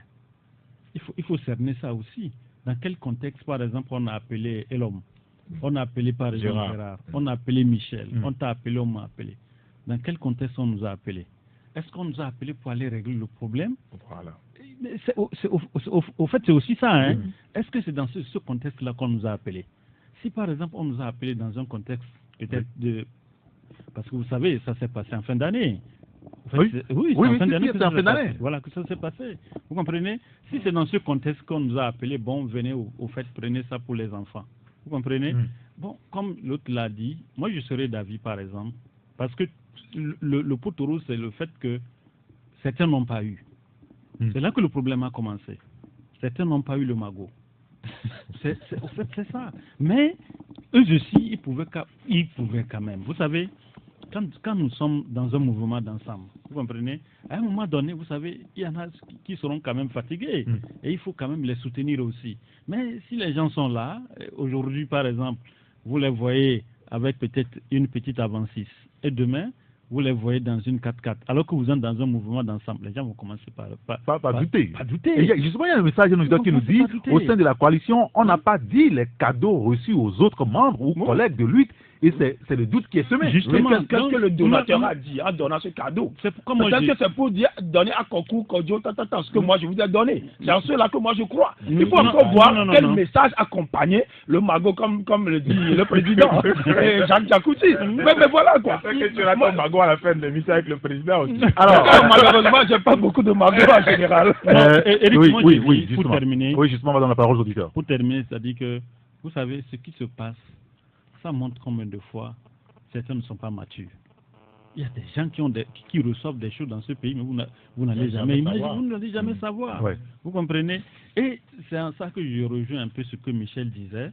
Je ne peux pas imaginer qu'on soit par exemple un leader d'un parti politique. Que, par exemple, le président Faure Gnassingbé est là-bas. Je sais que je peux lui demander peut-être un service et que peut-être j'ai peur de la base qu'en allant demander, par exemple, un service au président, que demain, on puisse me clouer à la croix. Mais ça ne devait pas être comme ça. c'est ce que nous avons cultivé au fait, au sein de la population, c'est ce qui nous rattrape aujourd'hui. Ça ne veut pas dire que quand je collabore avec Eric, ou soit que Eric est mon ennemi, pas du tout. On a vu combien de fois dans ce pays il y a eu des brassages dans peut-être niveau. Donc je ne crois pas que en donnant de l'argent qu'aujourd'hui les gens puissent crier sous les toits que... En réalité, c'est pas un problème, ça. C'est pas un problème. Et que les problèmes sont là. Ailleurs. Oui. D'accord. J'ai écouté un leader de l'opposition ce week-end qui disait qu'en réalité, c'est de la diversion, tout ça que les problèmes des Togolais sont restés tels. Il y a un auditeur qui nous dit pourquoi ils ont pris cet argent. C'est qu'ils nous ont vendu, c'est-à-dire le peuple. Vous voyez, voilà, ça c'est parti. Il y a un autre auditeur qui nous dit les leaders des partis politiques de l'opposition ont reçoivent et recevront encore des mallettes tant qu'ils seront dépouillés de tout emploi public ou privé et de toute source de revenus leur permettant de vivre dignement. Tant que les Togolais n'auront pas compris que la politique est une affaire de gros sous et qu'ils resteront radins dans le financement de la lutte, leurs leaders recevront toujours de l'argent et perdront par voie de conséquence leur indépendance et leur intégrité. Est-ce que le problème n'est pas aussi à ce niveau? Indépendance et intégrité. Je vous redonne encore la parole, Gérard Oissan. Poser des questions extrêmement difficiles. Heureusement que vous arrivez à répondre. Non, ça, je l'avoue. Parce que l'argent qu'on donne en cadeau, et ça s'apparente souvent à un prix auquel on veut acheter la personne qui reçoit le cadeau. Maintenant, quitte à nous de savoir, de connaître les limites, ou bien de connaître notre prix. Moi, je peux recevoir de l'argent. Il y a un auditeur qui nous dit, quand les journalistes reçoivent des cadeaux, est-ce qu'ils les rendent publics? Voilà. Voilà, ça c'est des réponses. Est-ce que les journalistes, si un journaliste reçoit un cadeau, est-ce qu'il change automatiquement sa ligne éditoriale? Quelqu'un peut vous donner aujourd'hui 50 000, mais demain, en écrivant dans votre journal, il remarque que vous restez égal à vous-même. Oui. Alors ça, c'est un vrai cadeau. Mais si on vous donne un cadeau et demain, vous changez votre ligne éditoriale, alors on vous aura acheté. Moi, la question qui se pose, est-ce que l'opposition reste fidèle à ses principes? Si l'opposition est restée fidèle à ses principes, alors il peut recevoir tous les milliards de ce monde. C'est un cadeau qu'on donne pour le Togo. Nous n'allons pas refuser ça. C'est des milliards qu'on draine vers notre pays qui va servir à notre pays, aux enfants de ce pays. Mais l'essentiel, c'est de rester fidèle à des principes donnés. Voilà. C'est important. Je vais donner la parole au auditeur maintenant. Moi, je crois que dans une minute, les auditeurs peuvent appeler sur le 93 96 99 99 ou le 99 20 09 59 pour intervenir directement sur les deux sujets qu'on a mis au débat. On va rester dans le débat. Ceux qui ne seront pas dans le débat seront boutés hors. On a parlé des inondations, de l'assainissement et puis de la politique avec la C14. Oui, Jacques, on donne la parole aux auditeurs. Nos leaders doivent comprendre que l'argent n'aime pas le bruit. C'est tout. Il faut qu'ils comprennent ça. Du moment où vous faites du bruit, mais écoutez, vous aurez des problèmes. Il est important aujourd'hui que la coalition change sa méthode de communiquer. En fait, c'est le débat à ce niveau. D'accord. Il ne communique pas bien, au fait. Parfait. Merci beaucoup, Jacques. On va maintenant prendre les auditeurs sur le 93 96 99 99 ou le 99 20 09 59. Nous avons notre premier auditeur au bout de la ligne. Allô? Allô, monsieur Eric? Oui, bonjour. Sauf que chez vous, ça siffle. Est-ce que vous pouvez éteindre votre poste récepteur, s'il vous plaît? Ouais, je crois que ça va. Quel est votre nom? C'est monsieur Waris. Monsieur Waris, nous vous écoutons. Vous avez 1 minute 45 secondes, s'il vous plaît. Ouais, je crois que ça s'est passé dans ce pays, hein. C'est pas la première fois. Faut que les Togolais se souviennent au moment du CST. Il y a des sommes qui ont été versées dans des comptes des partis politiques. Ils n'ont rien dit. Et après que ça tourne quand ils sont venus dire qu'effectivement, il y a quelque chose comme ça. Aujourd'hui, on remarque que la crise a plutôt profité à la C14. Vous voyez, d'une manière qu'elles-mêmes disent que c'est le président Faure Gnassingbé qui est parti chercher les médiateurs. Et aujourd'hui, on voit que ça profite à eux maintenant. Ces 30 millions-là, elles devaient venir, disons la vérité, elles devaient venir dire à la population que ces sous serviront aux manifestations. Qui manifestent, ce n'est pas la population. Et on ne dit rien à la population. Aujourd'hui, on nous dit que Non, il faut que l'opposition soit sérieuse. Merci beaucoup. Très bien. Merci beaucoup, Waris. Merci de nous avoir appelé. Il y a un auditeur qui nous dit, j'ai conclu finalement qu'il faut être riche en Afrique avant de faire la politique. Si Ouattara n'avait pas de l'argent, il n'allait pas prendre le pouvoir.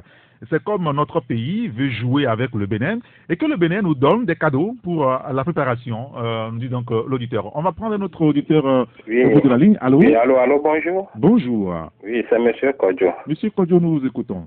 Oui, il y a une phrase dans la Bible qui dit en effet qu'il faut il y a des articles que les Nkumenamia qui ont des articles que les Nkumenamia. C'est pour dire de laisser la coalition tranquille.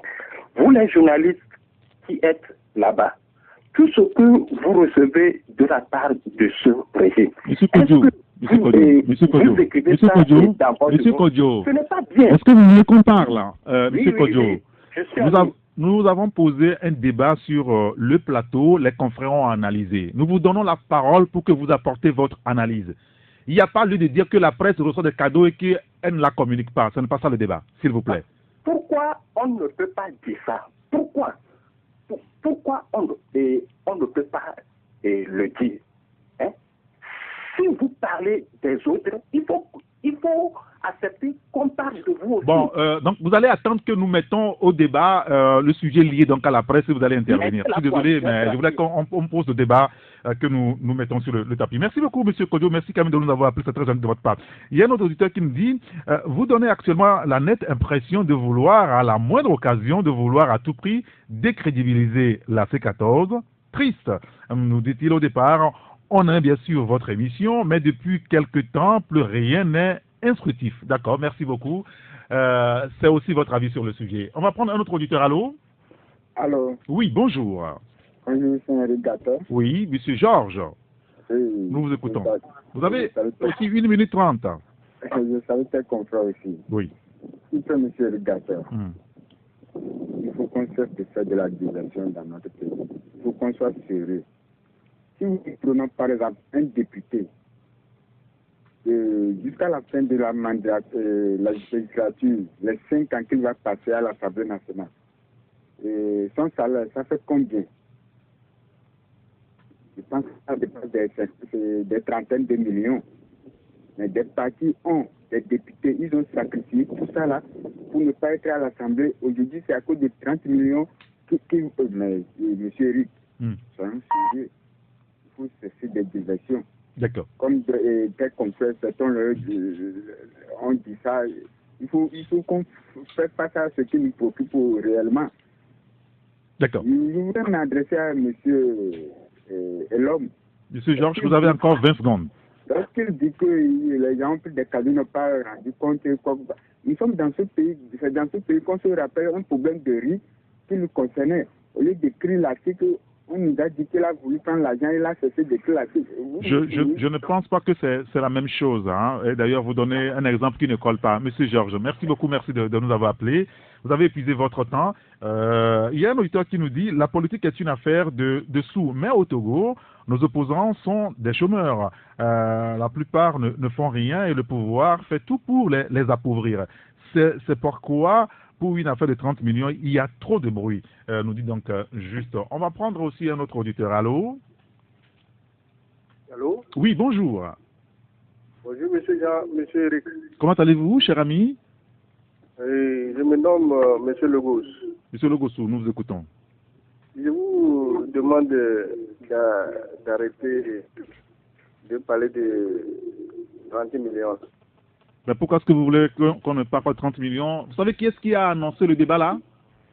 Oui, je vous attends. Dans notre pays, ici, il y a des personnes qui prennent de l'argent du pays pour faire du n'importe quoi. De rien de ça. Mais avec des 30 millions, vous prenez ça comme un débat. Dans ce pays, on a fait une seule apatam. On dépense plus de 100 millions, 50 millions pour une réunion. Vous ne dites rien à propos de ça. Et toute la coalition, quelqu'un lui a donné et 30 millions et vous en faites un débat. Comment voulez-vous... Bon, monsieur Eric, quand même. Très bien. Je vous en prie. Merci beaucoup, monsieur Logossou. Je pense qu'on a compris. Merci de nous avoir appelés. On va prendre un autre auditeur. Allô? Bonjour, monsieur Eric. Oui, bonjour. C'est monsieur Seydou. Monsieur Seydou, comment allez-vous? Je vais bien, chaud. Très bien, ça va très bien. Nous vous écoutons, Seydou. Oui, je voulais poser une question à monsieur Tchangaye et l'homme. Monsieur Seydou, vous savez qu'il n'y a pas de question à poser. Nous avons posé le débat. Maintenant, votre réaction sur le sujet, s'il vous plaît. Maintenant, on était en train de parler pour la construction des routes. On nous dit que moi, je suis entrepreneur, on me donne l'argent de faire la route. On ne parle pas de carnivore, mais je prends sur mon soin de faire le carnivore.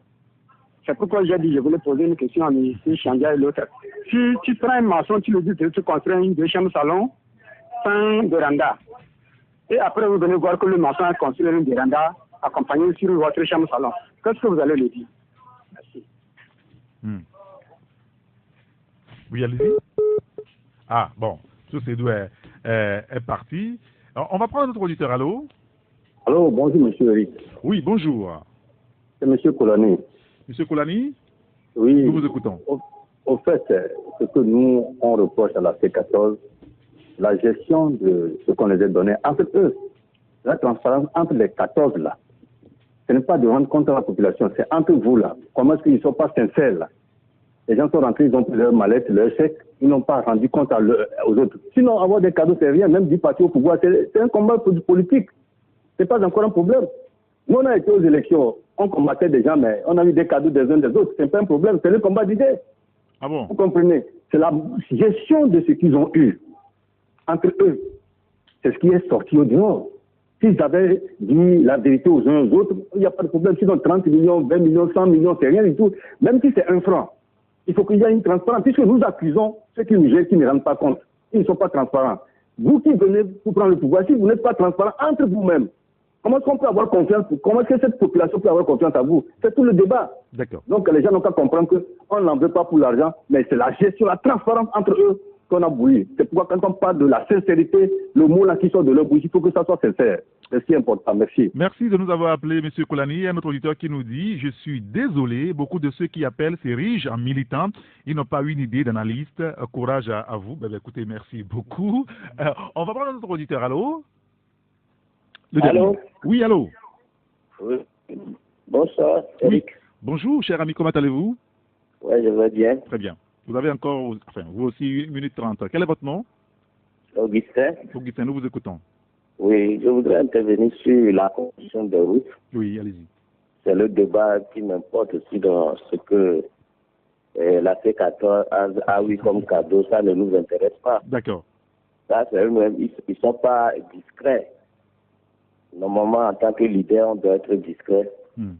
Et ça m'étonne. Mais pour ce qui concerne les routes, oui, je suis d'accord avec votre second, là, Gérard. Oui. Parce que ce qu'on a demandé à l'entreprise, c'est ça qu'il a fait. Et moi, je dirais que l'entrepreneur également est corrompu. Parce que lui, là, il a fait la formation. Il sait qu'en ville, ils sont en ville. C'est pas en campagne. Et en ville, il doit avoir des caniveaux. Et si lui aussi, à cause de l'argent, il n'a pas fait, ben, il est interpellé également. Le gouvernement également. Donc voilà ma position. D'accord. Merci beaucoup, M. Augustin. Merci de nous avoir appelés. Ah, on me fait signe qu'on peut encore prendre un autre auditeur. Le dernier. Allô? Oui, bonjour, patron. Oui, bonjour, cher ami. Oui, c'est Richard. Richard, nous vous écoutons très rapidement. Vous avez 1 minute 30. Oui, c'est à propos des 30 millions là. Oui. Si nous prenons même le salaire d'un député, et sa quotité sensible même, ça va lui permettre de prendre plus que 30 millions. Donc moi je ne vois pas de débat sur ça. Essentiel est que de voir ce que la coalition peut faire à la population, ça c'est l'important. Sinon 30 millions c'est rien du tout. Donc c'est mon avis. Oui, c'est votre avis et nous le respectons. Merci beaucoup, M. Richard. Merci de nous avoir appelés. On ne prendra plus de coups de fil. Merci donc aux auditeurs. Il y a un auditeur qui nous dit, alors, hier sur une radio, Éric Dupuis a dit qu'on peut prendre de l'argent chez d'autres personnes pour mener la lutte. Il a même donné l'exemple d'un DG d'une société d'État. Pourquoi n'a-t-on pas expliqué à la population que la politique passe parfois par là?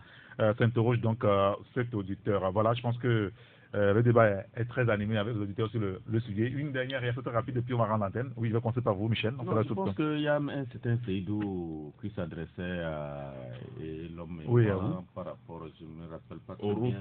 Par rapport aux construction de chambres avec véranda. Il a donné un exemple qui, à mon avis, ne cadre pas avec ce qui est dit ici. C'est que nous disons que, globalement, quand on parle de la route, de la construction de la route, c'est y compris les caniveaux, même les lampadaires ailleurs. Les lampadaires. Il faut, tout ça là, c'est y compris.